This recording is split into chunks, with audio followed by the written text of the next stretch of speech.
दोस्त, तो आज की कहानी में आपका स्वागत है। लेकिन कहानी शुरू करने से पहले कमेंट करके हमें ज़रूर बताएं कि आप हमारी वीडियो कहां से देख रहे हैं। और हाँ, वीडियो को लाइक करें और चैनल को सब्सक्राइब करना ना भूलें। जिस दिन मेरी शादी की बात पक्की हुई, घर में खुशी का माहौल था। रिश्तेदार बधाइयाँ देने आ रहे थे और मेरी बहनें मुझे घेर कर बैठी हुई थी। तभी किसी ने हंसते हुए कहा, जानती हो, तुम्हारी होने वाली ननंद सिर्फ 4 साल की है। सिर्फ 4 साल की? मैं हैरानी से बोली, हाँ जीजी। मेरी छोटी बहन ने चुटकी ली, इतनी छोटी ननंद है कि गोद में खिलाना पड़ेगा। दूसरी बहन भी हंस पड़ी, चलो अच्छा है, कम से कम ननंद वाला रोब तो नहीं जमाएगी, लेकिन हाँ, तेरे लिए जिम्मेदारी बन जाएगी। मेरी जिम्मेदारी क्यों होगी? वो उसके अम्मा बाबूजी है तो फिर 2 भाभियाँ और भी तो आएंगी। अल्हड़ उम्र थी, मेरी जिम्मेदारी शब्द सुनते ही मैं चिढ़ जाती थी। बस मैंने मन ही मन फैसला कर लिया था कि मैं इस बच्ची से दूरी बनाकर रखूंगी, क्योंकि मुझे किसी तरह की जिम्मेदारी में नहीं फंसना, ये मैं सोच रही थी। लेकिन विधि ने कुछ और ही सोचा हुआ था। फेरों के समय वो बच्ची आकर मुझसे बिल्कुल सट कर बैठ गई। घूंघट की वजह से मैं उसे ठीक से नहीं देख पा रही थी। वो भी किसी तरह मेरा चेहरा देखने की लगातार कोशिश कर रही थी। कभी घूंघट के बाहर आंखें गड़ाती तो कभी घूंघट खींचने लगती। उसकी इस कोशिश पर मुझे हंसी आ रही थी। ससुराल पहुंची तब भी वो मेरी साड़ी का छोर पकड़े मेरे साथ ही थी। मुझे एक कमरे में बैठा दिया गया और जैसे ही मेरा घूंघट ऊपर किया गया, वो खुशी से नाचने लगी। अरे वाह, मेरी भाभी तो बहुत सुंदर है। देखो अम्मा, तुमसे भी सुंदर हैं। उसकी बात सुनकर कमरे में बैठे सभी लोग हंस पड़े। उसकी इस मासूम हरकत पर ना चाहते हुए भी मुझे प्यार आ गया। तब पहली बार मैंने उसे गौर से देखा। दूधिया रंग, बड़ी बड़ी बोलती आंखें और कंधे तक झूलते घुंघराले बाल। उसके लिए जो पूर्वाग्रह मेरे मन में था, एक ही पल में जाता रहा। अब मैं सोच रही थी कि कितनी प्यारी बच्ची है, भला इससे कोई कैसे दूर रह सकता है। दीपाली नाम था उसका, 3 भाइयों की छोटी लाडली बहन, लेकिन घर में सब उसे प्यार से दीपा कहते थे। मेरी शादी दीपा के सबसे बड़े भाई नवीन से हुई थी। उस दिन के बाद दीपा शायद ही कभी मुझसे अलग हुई हो। सुबह आँख खुलते ही सबसे पहले मेरे कमरे में आ जाती और रात को सोने से पहले भी मेरे पास बैठकर ही जाती। मैं जहाँ जाती वो मेरे पीछे पीछे चली आती। धीरे धीरे मुझे महसूस होने लगा कि जिस जिम्मेदारी से मैं भागना चाहती थी, वही अब मेरी सबसे बड़ी खुशी बनती जा रही थी। दिन बीतते गए और देखते ही देखते दीपा मेरे जीवन का सबसे प्यारा हिस्सा बन गई। अम्मा ने दीपा को पूरी तरह से मुझे सौंप दिया था। सारे हक दे दिए थे जो एक माँ के होते हैं, लाड़ प्यार करना, डांटना, पढ़ाना, सब कुछ। तितली सी वो पूरे घर में फुदकती रहती थी। उसके घुंघराले बाल अक्सर उलझ जाते, किसी और को वो उन्हें छूने भी नहीं देती थी। दीपा इधर आ, मैं बुलाती तो मुस्कुराते हुए वो मेरी गोद में सिर रख देती। मैं धीरे धीरे तेल लगाकर एक एक लट सुलझाती जाती और वो पूरे समय ना जाने क्या क्या बातें करती रहती। मेरे बाद दीपा की 2 भाभियाँ आई, रीना और जया। दोनों ही अच्छे स्वभाव की और सुलझी हुई हैं, लेकिन दीपा की जान मुझ में ही बसती थी। समय अपनी रफ्तार से आगे बढ़ रहा था। शादी के 3 साल बाद जब मुझे पता चला कि मैं माँ बनने वाली हूँ, तो पूरे घर में खुशी की लहर दौड़ गई। एक दिन मैंने उसे कहा, दीपा, अच्छे से पढ़ाई कर ले और गणित के सारे सवाल मुझसे समझ ले, फिर मैं चली जाऊंगी तो कौन समझाएगा। तुम कहाँ जाओगी भाभी? मायके जाना है मुझे 4 महीने के लिए। 4 महीने क्यों भाभी? पहले तो इतने दिन के लिए कभी नहीं गई तुम। ओहो, कितने सवाल करती है ये लड़की। बताओ ना भाभी, तेरे लिए छोटा सा भतीजा या भतीजी लेने जाना है। अब खुश सच्ची? फिर तो तुम जाओ, मैं पढ़ लूँगी और देखना इस बार सबसे अच्छे नंबर लाकर दिखाऊँगी। चलती हूँ अम्मा। मायके जाते वक्त अम्मा का आशीर्वाद लिया। ऐसा लग रहा था कुछ छूट रहा है। मन बेचैन था, शायद अनहोनी की दस्तक सुन रहा था। गाड़ी में बैठी तो धड़कन और तेज हो गई। मैं गाड़ी से उतर गई। अम्मा जी बहुत घबरा रहा है। क्यों परेशान होती है बिटिया?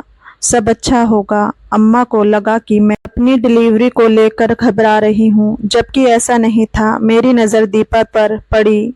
वो दरवाजे के पास खड़ी मुझे देख रही थी। मैं उसके पास गई और उसका माथा चूम लिया। फिर ना जाने क्यों मेरे मुंह से अचानक निकला, अम्मा मेरी दीपा का ख्याल रखना।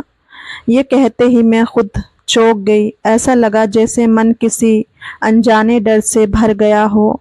मायके पहुंचने के बाद सभी मेरा बहुत ध्यान रखते थे, लेकिन मेरा मन बार बार दीपा के पास ही लौट जाता। मैं जब भी नवीन को फ़ोन करती सबसे पहले उसी के बारे में पूछती। दीपा पढ़ाई कर रही है ना? समय पर खाना खा रही है ना? मुझे याद तो नहीं करती? बहुत ज़्यादा। करीब 1.5 महीने बाद मेरे बेटे का जन्म हुआ। घर में खुशियों का माहौल था। पापा ने तुरंत मेरे ससुराल खबर भिजवा दी। मैंने मन ही मन अपने बेटे का नाम भी सोच लिया था, समर। मुझे पूरा विश्वास था कि 1-2 दिन में मेरे घर से कोई ना कोई ज़रूर आएगा, और अगर दीपा भी साथ आ जाए तो कितना अच्छा होगा। कितनी खुश हो जाएगी वो अपने छोटे से भतीजे को देखकर। लेकिन एक दिन बीता, फिर दूसरा, फिर पूरा हफ्ता ससुराल से ना कोई आया और ना ही किसी ने फ़ोन किया। पापा को चिंता हुई तो उन्होंने दोबारा फ़ोन किया। पता चला अम्मा की तबीयत ठीक नहीं है, इसलिए कोई नहीं आया पाया। करीब 15 दिनों बाद नवीन मुझसे मिलने आए। चेहरा बुझा हुआ था, मानो किसी गहरी समस्या से जूझ रहे हो।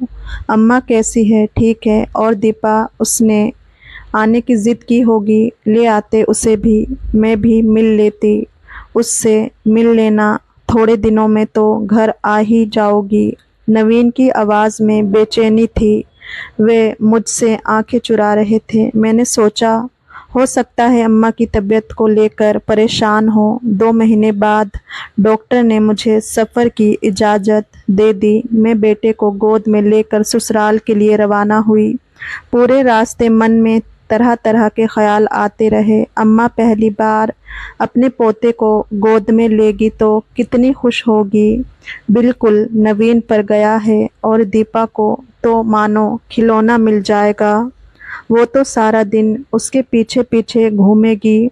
ऐसे तो हो गई उसकी पढ़ाई। ना ना, समझा दूंगी। समर की वजह से नंबर कम आए तो खैर नहीं, वैसे समझदार है दीपा, मेरी हर बात मान लेती है। विचारों में खोए हुए कब घर आ गया, मुझे पता ही नहीं चला। दरवाजे पर अम्मा खड़ी थी। उन्हें देखते ही मैं ठिठक गई। सिर्फ 4 महीनों में उनका चेहरा जैसे 10 साल बूढ़ा हो गया था। आंखों के नीचे गहरे काले घेरे थे और चेहरे की चमक जैसे कहीं खो गई थी।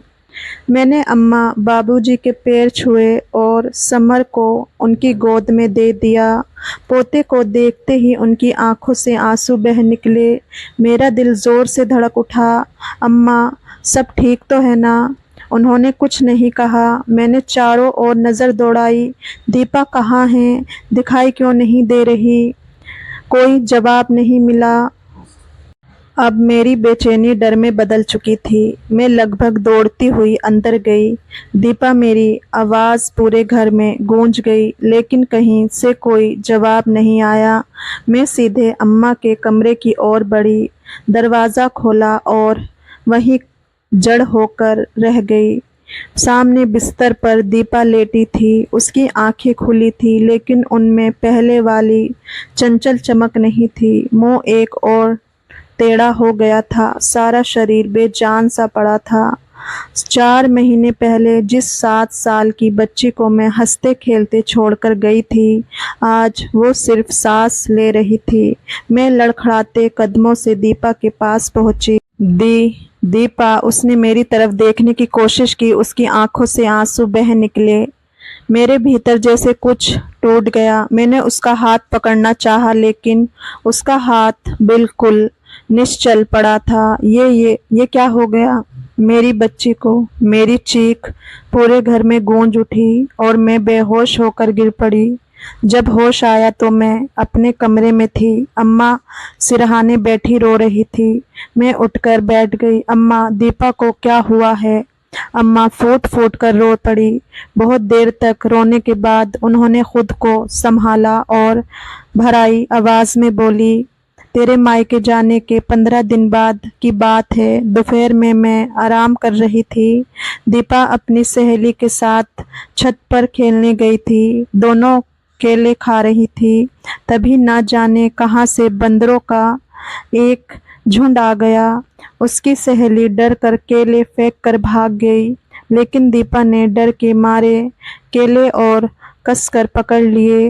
अम्मा की सांसें तेज चलने लगी। बंदर उसके पीछे दौड़ पड़े।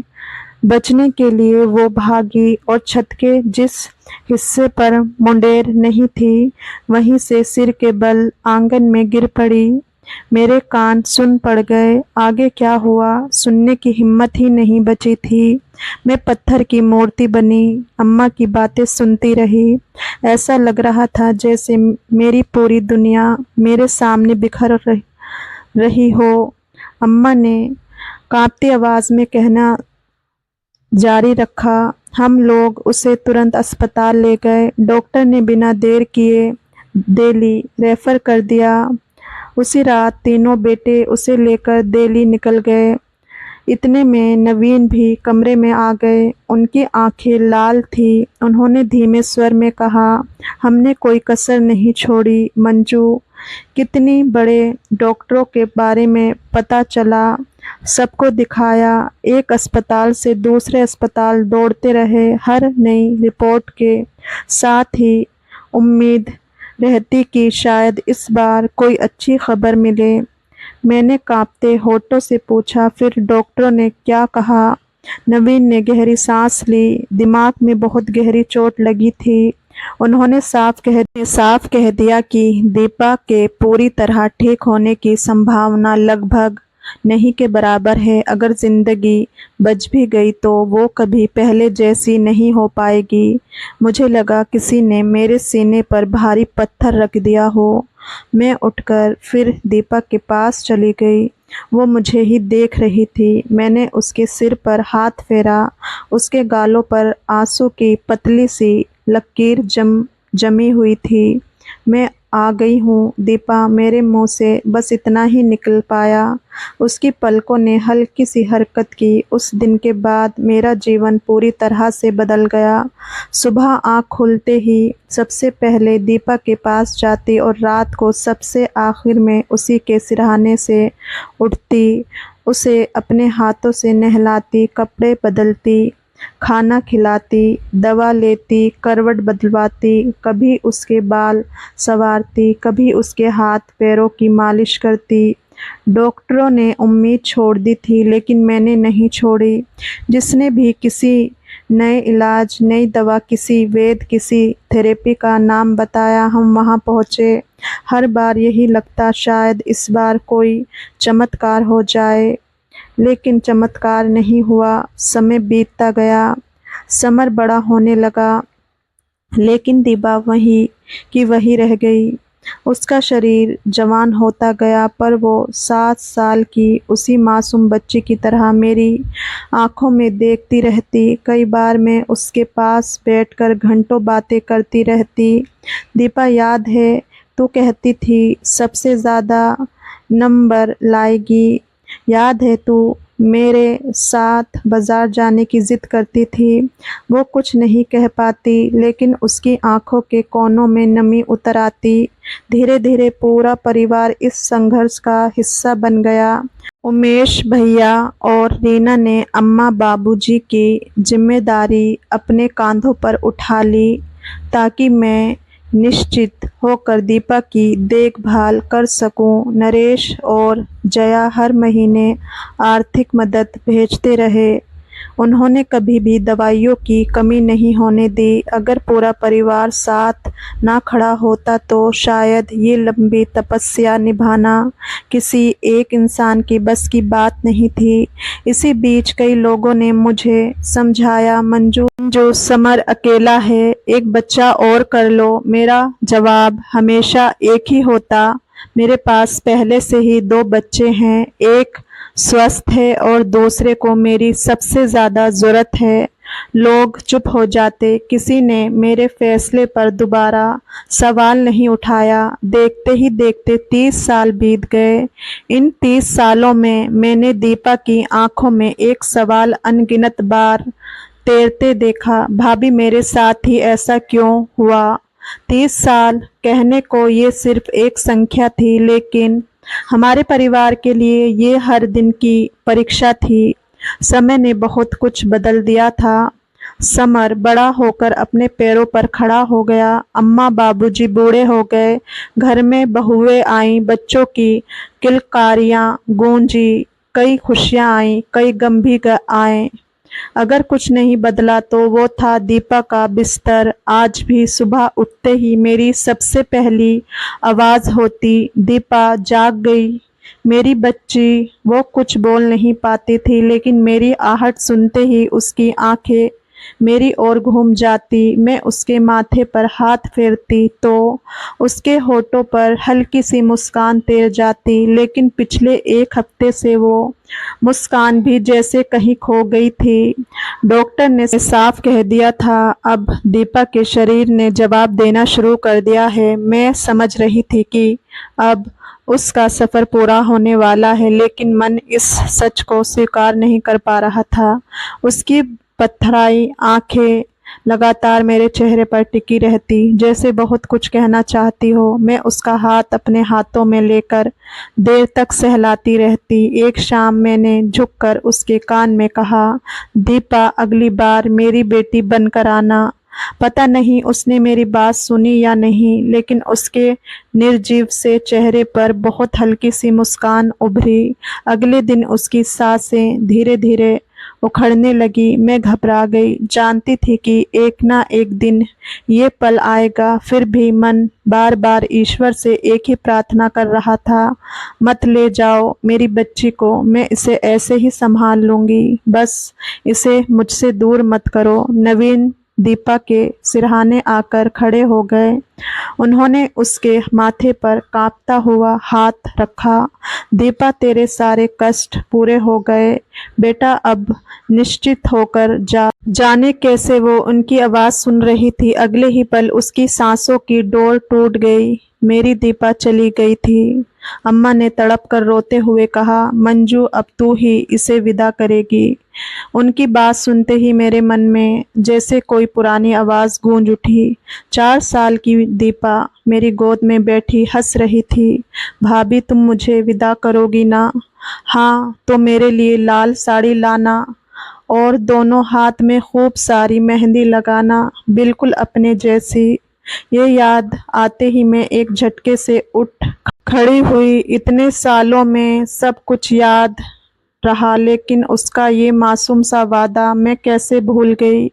मैंने अलमारी खोली, सबसे नीचे सबसे पीछे कपड़ों के बीच बड़े जतन से रखी वो लाल साड़ी आज भी वैसी ही थी। बरसों पहले अम्मा ने बड़े चाव से खरीदी थी, तब मैं कितना हंसी थी। अम्मा अभी से 4 साल की बच्ची की शादी की तैयारी।